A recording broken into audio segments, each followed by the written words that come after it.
Troisième, donc on veut calculer la probabilité d'être entre moins 1,5 et 3,5. Donc ici, très simplement, soit vous refaites tous vos calculs, parce que vous n'avez pas vu, donc il faut refaire le changement de variable, mais je vous montrerai quand même, parce que c'est important de savoir faire aussi quand j'ai deux inégalités.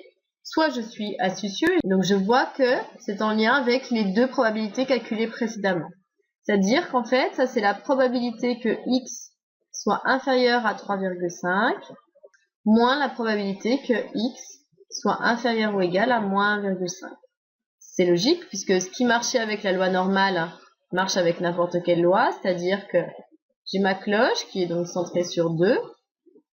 Donc être entre moins 1,5 et entre 3,5, donc c'est toute cette aire qui est ici. Donc c'est bien vrai que c'est toute l'aire de moins l'infini jusqu'à 3,5, moins toute l'aire de moins l'infini jusqu'à moins 1,5.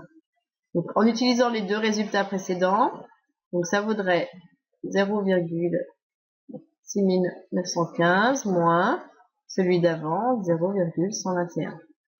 0,5705.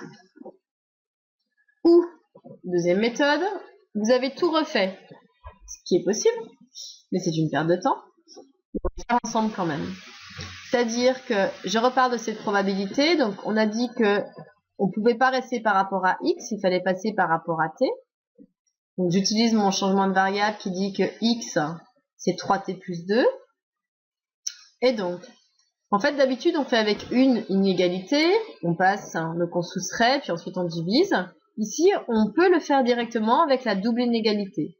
C'est-à-dire que première étape, on va retrancher 2 des deux côtés, donc je sais que ça ne change pas le sens de mon inégalité, donc ça va faire moins 1,5 moins 2, qui va être inférieur ou égal à, donc ensuite on a 3,5 moins 2. Donc là déjà si je retranche 2 des deux côtés, il va me rester 3t, et bien ensuite on va diviser par 3 des deux côtés, donc je ne change pas l'inégalité puisque je divise par un nombre positif, et en fait il me restera bien t. Si vous avez besoin de faire les étapes successives, faites-les.